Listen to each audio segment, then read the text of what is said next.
what's up, y'all? It's me, Erica. Sun is coming up. Hope everybody's doing well. Today is Tuesday or Wednesday. I think it's Tuesday. Yes, it's Tuesday because we're going to talk about love and hip hop today. And then I also got to talk about Real Housewives of New York. And then I think that's all I got to talk about today. I was watching Rodney's video this morning. Shout out to Rodney the Voice. I myself was trying to watch, come on, son. I was trying to watch the Clark sisters story or movie yesterday. Now, I'm going to be honest. When I was listening to Rodney, I was like, I feel the same way. I didn't know nothing about the Clark sisters except for that one song. That wasn't we didn't listen to that in my household when I was growing up at all. We didn't. It wasn't a gospel house. It wasn't a gospel. It wasn't that Sunday morning put on gospel music type that at all. So I don't know much about the Clark sisters or their history, but I did want to watch the movie because it was produced by Queen Latifah and Missy and someone else. So I wanted to support the film and watch it, but I could not find a link on TV One. So I'm assuming that there is a link somewhere out there and I'll just find it and I'll have to watch it later. But yeah. And then he was talking about OT Genesis. He said it sparked like this is a good example of why black women do not like to be called fish, and it's not from, and it's like the scapegoats are the gay folks who use it, gay, trans, lesbians, whoever, it's not something like Rodney was explaining. It doesn't have anything to do with the smell. But when you watch OT Genesis and how he was talking about Keisha Cole, he said she smelled like fish sticks. Now, the reason why that women get so offended by the term, and it's really used in two different ways, and we're not going to get back onto this, but when I saw him, I was like, oh, this is an example. This is the reason why black women don't like to be called fish. It doesn't have anything to do with how gay people refer to women.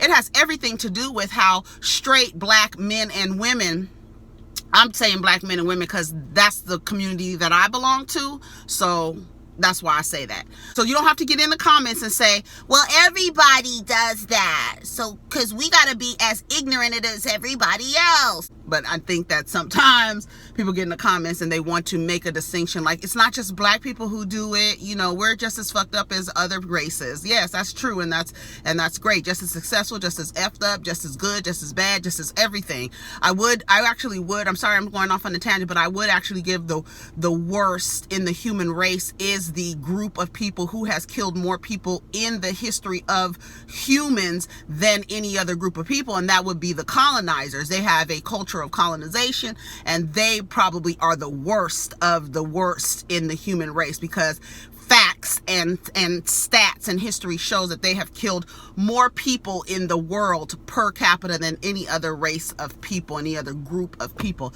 So they probably are the worst of the people, I would actually beg to understand why we always use them as a standard when they are actually the worst. Let's talk about love and hip hop. So they started with Rasheeda and Kirk, who's been married the same amount of time as Greg and Lanithia Leaks. I need to put the heater on.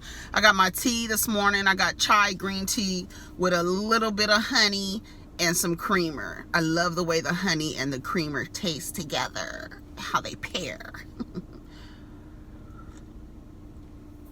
Yeah, it's Stash green tea with chai. It's so good. I love green tea and chai. I love chai. I love that flavor. That flavor. So, Rasheeda and Kirk. Let me turn this. I just need to turn the car off. Let me wait for a second and I'll turn the car off. Okay, so Shooter and Sierra are talking about, I'm not really interested in Rasheeda and Clark. I keep calling him Clark. What's his name? Kirk. Kirk. Yeah, so Shooter, I'm not really interested in Rasheeda and Kirk. Okay, so they talked about them being married and all this other time and show pictures of them when they was young. Like I said, I just, you know what, that's my whole thing now. At the end of the day, what these people do in their relationships, you know, they, first of all, they're sharing their relationship with us, which would be hard for a lot of us, because some, you know, we like to get on here and share our opinions about these people's relationships and probably know someone or have seen someone have the same experiences that these people are experiencing, yet and still we have these really strong opinions about these people and their lives and how they live it. But I, you know, 23 years with Rasheeda and Kirk,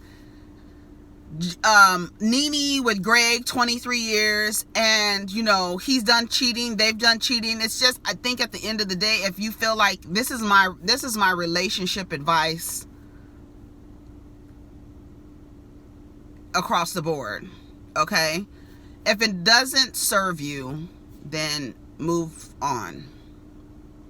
When the relationship no longer is beneficial for you or serves you, then move on. That's it. And you, not your children, you, not your dog, not the cat, you. Shooter and Sierra, they're talking about their daughter's issues at school. You know, issues at school is a normal thing. It's a part of growing up. Children learn how to socialize, and oftentimes they are met with, of course, you're meeting other kids whose parents have various parenting styles and discipline styles and boundaries. So kids bring that to school, and oftentimes they are met with conflict with kids who weren't raised the same and don't have the same outlook. They don't see things the same way, and it causes conflict. It could be part of jealousy. You know, with girls particularly, it's very hard in junior high school, middle school, high school, especially with social media, starting as young as elementary school, 11 years old.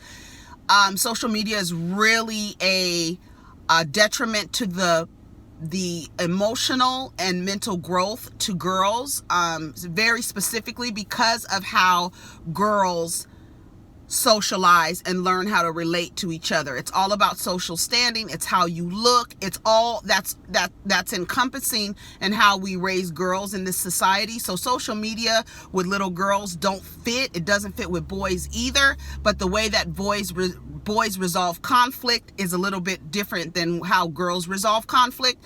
And the way girls resolve conflict, social media is used as a tool for that, right? It's now a tool that girls use. Like, nothing that girls do in junior high school is different from the way that girls behaved in junior high school when I was in school. There's no different. It's not different. The only thing now, they have a different tool to use in their, you know, being annoying or getting back at another girl. They have a new tool. So she's having problems at school.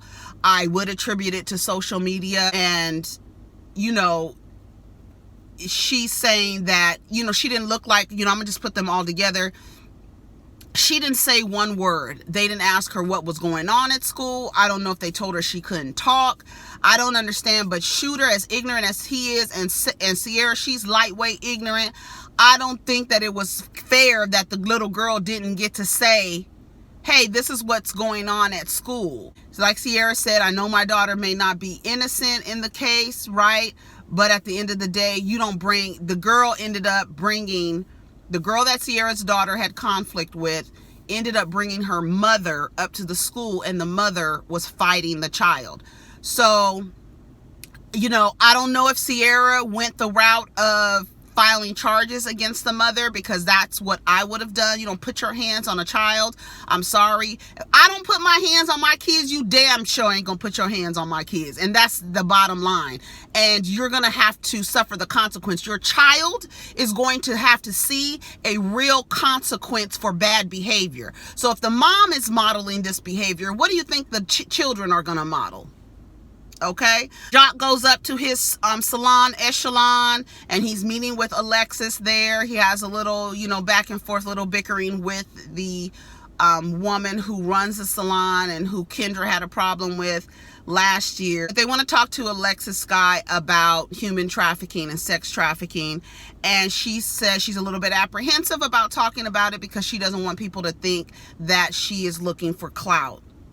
It's really sad that so many women have been silenced in telling stories like this, because men and some women will accuse, some men and some women will accuse the person of looking for clout. Look at when people come out against these celebrities, when they say they've been abused and assaulted by these celebrities, everybody assumes that this person wants some notoriety or some clout. So she's having some apprehension about joining this forum that Jock wants to put together with his radio station, where they are talking about the issues in Atlanta regarding human trafficking, which is very, very sad. And I didn't know that Atlanta had an issue with human trafficking. I did not know that specifically Atlanta was like a hub for this shit. But you know, I've always said when kids go missing, a lot of the times when they break down these sex trafficking rings, a lot of the times the people who work in the ring work in law enforcement. And I have this theory that when these kids go missing and these cops find them, they sell them into human trafficking. There's been too many stories of human trafficking rings that have been, busted or whatever, and at the base level and the people running it, cops and sheriffs and shit like that. So that's my theory. So Rasheeda wants to plan a ski trip. Girl, I cannot talk today. A ski trip. Yes, the one with the sticks is what Rasheeda said. Yes, girl, we really going skiing, girl. The one with the sticks, girl. Bitch, what other kind of skiing is there? So this should be interesting because they've never been skiing. They tell Sierra that Carly's gonna come, and she was like, I don't know if I could trust Carly, honey, because she said something about karma, girl, and I don't want to get on the ski slope and the bitch pushed me off the trail. And say it's karma. Oh, but you know what? Carly did say something that was really, it stuck out to me, because she said, I know I told Sierra that karma was my good Judy and my good friend, and that karma was going to get her. But when all this shit started happening with her daughter, Carly goes, that's not the karma that I was talking about. So when people say, I said this about 2 weeks ago, when people say that somebody's karma is going to get them, I believe that's you wishing something against that person. That's you trying to hex that person at the end of the day. When you wishing bad karma on somebody, that's you wanting to see something bad happen to them. And it's not even wanting to see something, it's like you're gonna get back. When people always talk about karma, it's always in some kind of revengeful, something bad is gonna happen to you. And Carly was like, when I said karma was gonna get her, I wasn't talking about her daughter getting beat up at school by an adult. Oh, you weren't? What were you talking about specifically then? What did you want to happen? What did you envision? What did you want to manifest with your thoughts? Alexis Sky, she ends up joining the forum, and there were other women on stage who were talking about it. It's a very serious issue. I'm glad that they talked about it, especially if it's an issue happening in Atlanta. And I said to myself, I was going to look it up and see what was going on down in Atlanta. But if they, there are a lot of theories going on with organ harvesting, getting organs from black people, kidnapping these kids, and sending them off to different countries and stuff like that.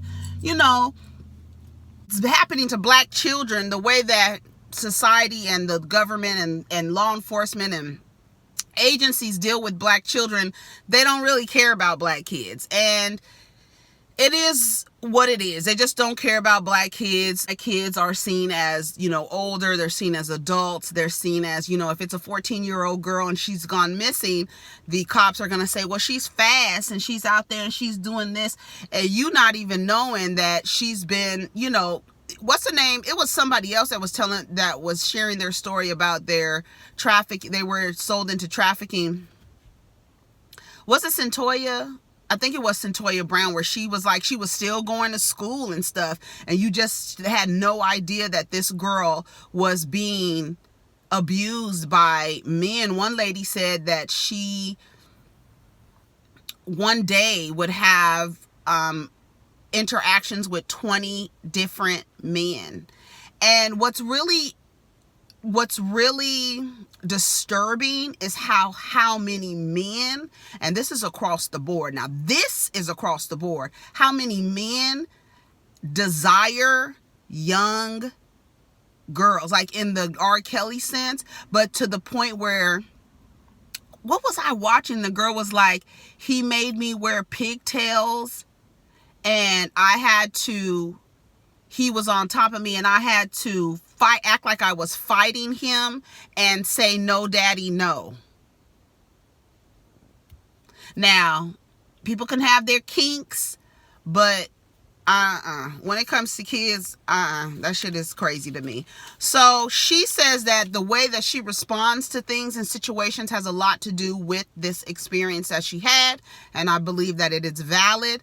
A lot of people have issues with Alexis Sky. I don't know much about Alexis Sky more further than she's an IG girl, and she has a child with Fetty Wap, who he didn't want to claim until he realized how foolish and how effed up he would look when you are denying this child. And she has some developmental issues and cognitive issues going on, her child does, and some, I don't know what specifically is going on, but you could look at the child and tell. I'm not going to be up here acting politically correct and act like we not looking at what we looking at, but he would look like a supreme asshole if you just let this woman, you didn't claim this child, and this woman is now having to take care of this child with all of these different issues.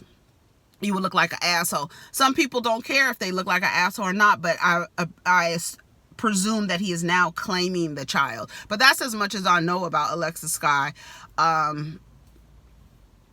Not much, and she was on Love and Hip Hop, but not much. Tried to sing, trying to figure out what's gonna stick. She's throwing anything up against the wall, trying to figure out what will stick. Sierra's daughter is gonna stay with Shooter while Sierra goes on the ski trip. Now, Carly later said that if my daughter just got into a fight at school, I'm not going on no ski trip. Well, Sierra's ass is on a ski trip. The daughter is staying with the father.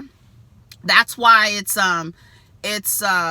how do they say, it's beneficial to have two people in the household, so that the mother can, or the father can do things and there's another person there that can watch the child. If Sierra wants to go on a ski trip, she can go. Now, is it the right time? Your daughter just got into a fight at school. She's staying with her dad for a few days, she said, so that she can, what did she say her daughter told her she needed to do? I forgot. So she can heal and have some alone time. Something she said. Rasheeda said she can't go because their son, Kirk Jr., he got pulled over for a broken tail light or illegal lane change. Cops stopped him. They found weed on him, and they found a firearm, but they said it was a sawed-off shotgun, which is illegal to have. And then they also said that the weed was in an intent to distribute. I don't know how much they said it was. I didn't hear how much they said. They didn't say how much weed it was, but and they talked a little bit about the way that black boys and black children are just treated by law enforcement. And he's not a child. He's a grown ass man, but when your parents talk like that. Rasheeda can't go because, and it's crazy because Rasheeda can't go because her son is having legal issues. Sierra's daughter is having some issues at school, but she's going. So do with it what you will. Sierra's on the bus crying, says she needs some time to, outside of all this stuff that's going on. Carly judges her for coming on the trip and leaving her daughter behind. Bambi makes a joke about them fighting. We find out that Shekinah is coming, and Spice says, no ma'am, I don't like Shekinah. So we don't know why she doesn't like Shekinah. I guess we'll figure it out. Scrap and Cheyenne are at Scrappy's house moving. He's saying that KK is mad at Cheyenne because she owes KK money for a phone bill, and KK comes in. She has her high blood pressure. She's just as crazy as Mama D. She comes in with her high blood pressure pump and says, listen, I need this pump because I need to talk to Cheyenne about what's going on. I want my blood pressure to go up. So in KK's interview look, honey, they're all doing their interview looks from home. KK, you got it down, bitch. I said, look at KK in her interview from home. Come on, bitch. She looks really nice. So she was like, you know, me and you was beefing. That's what KK said to Scrap's sister. He was like, I have text messages. You called me out my name. And she was like, I would never call you out your name and this and that. And he said, so did you tell him about Shooter? And he was like, wait, what? What did I miss? And that's how it ended. All right. So that's your Real Housewives. I mean, Love and Hip Hop Atlanta. Y'all tell me what you think. We're going to see what's going to happen next week. And that's it for that. All right. Take care of each other. Protect your energy. Peace.